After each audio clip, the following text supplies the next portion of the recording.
नमस्कार, माझं नाव पंकज मुळे. आजही आपल्याला सोनं बाय करण्यासाठी सोनाराच्या दुकानामध्ये जावं लागतं. दुकानामध्ये गेल्यानंतर जी-एस-टी लागतो, मेकिंग चार्जेस लागतात आणि त्याच्यानंतर फिजिकल फॉर्मॅटमध्ये असल्यामुळं आपल्याला एक लॉकर बघावं लागतं. या सगळ्या गोष्टी झाल्यानंतर ज्यावेळेस आपल्याला प्रॉफिट होतं आणि आपण परत एकदा सोनाराकडे जातो, त्यावेळेस करंट मार्केट प्राइसपेक्षा कमी प्राइसने आपल्याकडनं सोनार बाय करतो सोनं. तर या सगळ्या गोष्टींची आता चिंता करायची गरज नाहीये. डिजिटल काळामध्ये डिजिटल गोल्डमध्ये इन्व्हेस्टमेंट करण्याचे कुठले कुठले ऑप्शन आहेत, हे खरंच सिक्युअर आहे का? ₹100 तुम्ही आता गोल्डमध्ये, सिल्वरमध्ये इन्व्हेस्टमेंट करू शकता. याबद्दलचा हा व्हिडिओ असणार आहे. तर व्हिडिओची सुरुवात करूया. सगळ्यात पहिल्यांदा आपण बघूया की डिजिटल गोल्ड म्हणजे काय आणि त्यासाठी आपल्याला डिजिटल गोल्ड कशा पद्धतीने काम करतं हे समजून घेणं गरजेचं आहे. प्रत्येकाच्या मोबाईलमध्ये गुगल पे, फोन पे, पेटीएम, अमेझॉन पे सारखे ॲप आहेत आणि या ॲपवर इझिली ऑप्शन अवेलेबल आहे डिजिटल गोल्डमध्ये इन्व्हेस्टमेंट करण्याचा. याच्यामध्ये तुम्ही ₹1 इन्व्हेस्टमेंट स्टार्ट करू शकता. तुम्हाला ज्या वेळेस वाटेल त्यावेळेस तुम्ही याच्यामध्ये सेल पण करू शकता. सगळ्यात महत्त्वाची गोष्ट काय की तुम्ही ज्यावेळेस ऑर्डर प्लेस करता त्यावेळेस काय होतं की ती जी कंपनी आहे, समजा Google पेवर तुम्ही ऑर्डर प्लेस केली, ती कंपनी काय करते 99.9 शुद्धतेचं गोल्ड बाय करते आणि एका लॉकरमध्ये ठेवते तुमच्या नावानं आणि तुम्हाला तुमच्या मोबाईलवर दिसते त्याची व्हॅल्यू. तर याचे फायदे काय होणार आहेत ते जाणून घेऊया. सगळ्यात पहिला फायदा जो आहे, तुम्हाला 24 कॅरेटचं सोनं मिळतंय. 99.9% ची त्याच्यामध्ये शुद्धता असणार आहे. दुसरं काय की तुम्हाला छोट्या अमाऊंटपासून सुरुवात करायची आहे. तर ती छोटी अमाऊंट तुम्ही अगदी ₹1 पण गोल्डमध्ये इन्व्हेस्टमेंट स्टार्ट करू शकता. त्याच्यानंतर तुम्हाला कुठल्याही लॉकरची गरज असणार नाहीये. आणि लास्टचा जो मुद्दा आहे की तुम्हाला कधीही ते सेल करता येणार आहे, म्हणजे लिक्विडिटीचा मुद्दा आहे की तुम्ही रात्री 12 वाजता, तुम्ही सकाळी 4 वाजता, तुम्हाला ज्या वेळेस वाटेल त्यावेळेस तुम्ही सेल करू शकता आणि पैसे जे आहे ते तुमच्या डायरेक्ट सेव्हिंग अकाउंटमध्ये येणार आहे. डिजिटल गोल्डमध्ये इन्व्हेस्टमेंट करण्याचे तोटे जाणून घेऊया. सगळ्यात पहिला तोटा जो आहे की ज्यावेळेस तुम्ही बाय करायला जाता त्यावेळेस तुम्हाला तिथं 3% जी-एस-टी द्यावा लागणार आहे. दुसरी महत्वाची गोष्ट, सेबीकडनं एक सर्क्युलर आलेलं आहे की जितकेही हे प्लॅटफॉर्म आहे जसं की गुगल पे, फोन पे, अमेझॉन पे, या सगळ्या प्लॅटफॉर्मला कुठल्याही प्रकारचं रेग्युलेशन नाहीये. म्हणजेच काय की स्टॉक मार्केटमध्ये, म्युच्युअल फंडमध्ये ज्यावेळेस आपल्याला इन्व्हेस्टमेंट करायचे त्याला सेबीचं रेग्युलेशन आहे, गव्हर्नमेंटचं रेग्युलेशन आहे. आपण बँकेमध्ये इन्व्हेस्टमेंट करतोय त्याला आरबीआयचं रेग्युलेशन आहे. तर अजूनही डिजिटल फॉर्मॅटमध्ये गोल्ड इन्व्हेस्टमेंट करणाऱ्या ज्या कंपन्या आहेत यांना कुठलंही रेग्युलेशन नाहीये. म्हणजेच काय, यातली एखादी कंपनी जर कुठल्या आर्थिक संकटामध्ये जर पोहोचली तर तुम्ही जे पैसे इन्व्हेस्ट केलेत त्याच्यावर धोका निर्माण होऊ शकतो. तर हे सगळ्यात निगेटिव्ह पॉइंट आहे या ॲपवरनं इन्व्हेस्टमेंट करायची. तर आता आपण गोल्ड, सिल्वरमध्ये इन्व्हेस्टमेंट करण्याचा मार्केटमध्ये सगळ्यात सिक्युअर आणि चांगला ऑप्शन आहे, तो आहे ई-टी-एफ्स. ई-टी-एफ्स हे सेबी अंडर येतात. सेबीचं रेग्युलेशन ह्याला अप्लाय. तुम्ही ₹100 पासून याच्यामध्ये इन्व्हेस्टमेंट करू शकता. एक्सचेंज ट्रेडेड फंड आहे. म्हणजे याच्यामध्ये दोन्ही साइडनं बाय सेल होतो. त्यामुळं ज्यावेळेस स्टॉक मार्केट चालू आहे, म्हणजे सकाळी 9:15 वाजल्यापासून 3:30 वाजेपर्यंत तुम्ही याच्यामध्ये ट्रेड करू शकता. म्हणजे ज्यावेळेस तुम्हाला वाटेल की मला आता याच्यामध्ये प्रॉफिट बुक करायचंय, मला सेल करायचंय, तुम्ही कधीही सेल करू शकता आणि सेल केल्यानंतर ते पैसे जे आहेत ते तुमच्या अकाउंटला येणार आहेत. तर हे सगळ्यात चांगली गोष्ट आहे. ईटीएफवर किती चार्जेस लागतात ते बघूया.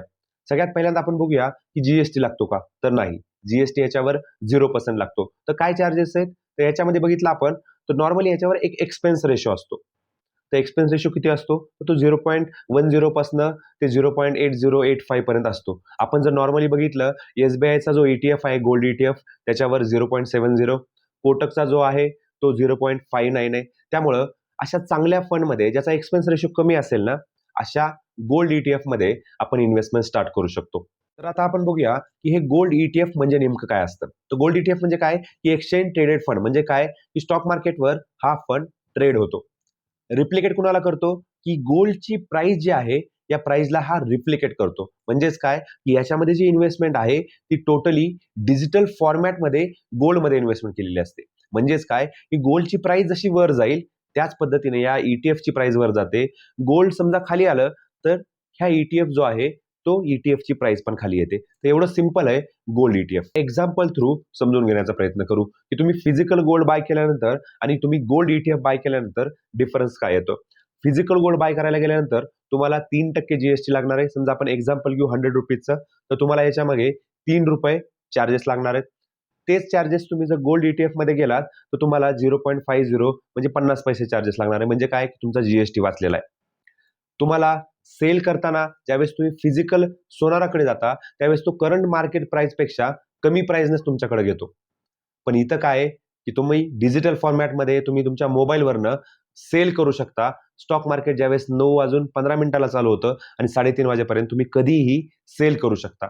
तुम्हाला एक्झॅक्ट जी आता मार्केटमध्ये व्हॅल्यू आहे ना, त्या व्हॅल्यूला तुम्हाला त्याचं बेनिफिट होईल. तर आता मला गोल्ड, सिल्वर ईटीएफमध्ये इन्व्हेस्टमेंट स्टार्ट करायचे. तर सगळ्यात पहिल्यांदा तुम्हाला डीमॅट अकाउंट ओपन करावं लागेल. डीमॅट अकाउंट ओपन झालं. डीमॅट अकाउंट ओपन झाल्यानंतर तुम्ही तिथं चांगल्या एएमसीचा म्हणजेच काय की एचडीएफसीचा गोल्ड ईटीएफ आहे, एसबीआयचा आहे, कोटकचा आहे, आयसीआयसीआयचा आहे. त्याच्यानंतर तुम्हाला जर चांदीमध्ये इन्व्हेस्टमेंट करायची आहे, तर चांगल्या चांगल्या एएमसीचे तिथं फंड अवेलेबल आहेत.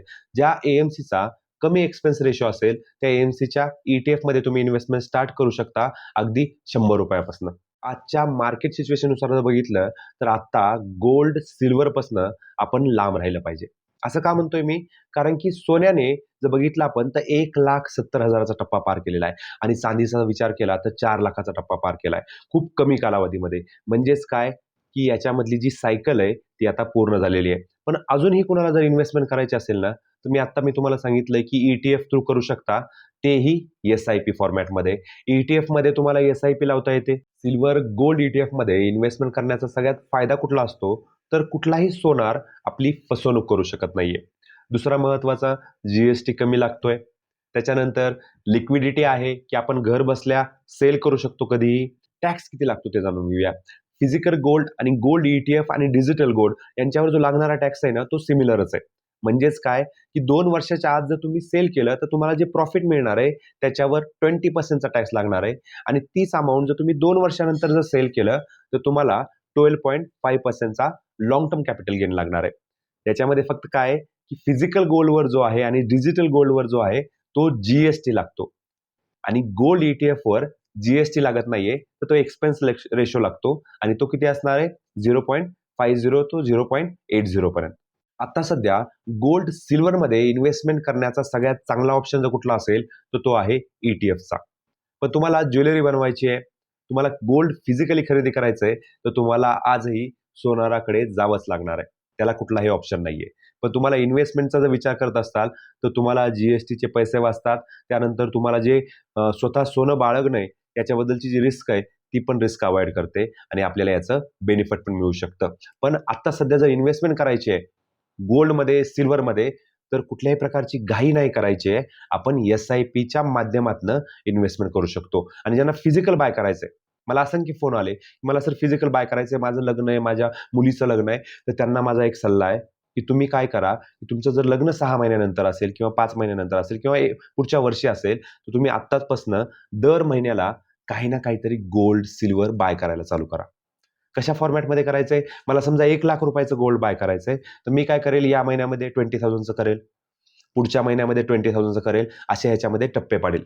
म्हणजेच काय होईल, की गोल्डची प्राइस जी आहे, ती असंच वाढत राहिली, तरीही तुम्हाला बेनिफिट होणार आहे आणि गोल्डची प्राइस जर खाली येत राहिली, तरीही तुमचं ॲव्हरेज आउटमुळं तुम्हाला मोठ्या प्रमाणावर नुकसान होणार नाहीये. ज्यांना कुणालाही इन्व्हेस्टमेंट स्टार्ट करायची आहे म्युच्युअल फंडमध्ये, शेअर मार्केटमध्ये, ईटीएफ्समध्ये, त्यांनी स्क्रीनवर दिलेल्या नंबरवर कॉल करू शकता, मेसेज करू शकता. आमची टीम तुम्हाला नक्कीच कनेक्ट करेल आणि तुम्हाला योग्य मार्गदर्शन करेल आणि लाँग टर्ममध्ये कशा पद्धतीने तुम्हाला वेल्थ क्रिएट करायची आहे, याबद्दलचं टोटल गाईडन्स तुम्हाला देईल. अशाच नॉलेजेबल कंटेंटसाठी चॅनलला सबस्क्राईब करा. ज्या लोकांना स्टॉक मार्केटबद्दल, म्युच्युअल फंडबद्दल असंख्य व्हिडिओ या चॅनलवर तुम्हाला मिळतील, की 2026 मध्ये कुठल्या चांगले फंड्स आहेत, एस-आय-पी कशा फॉर्मॅटमध्ये करता येते, चांदीचा रेट काय होणार आहे, सोन्यामध्ये आता इन्व्हेस्टमेंट करायला पाहिजे का नाही, या सगळ्याचे व्हिडिओ तुम्हाला या चॅनलवर मिळतील.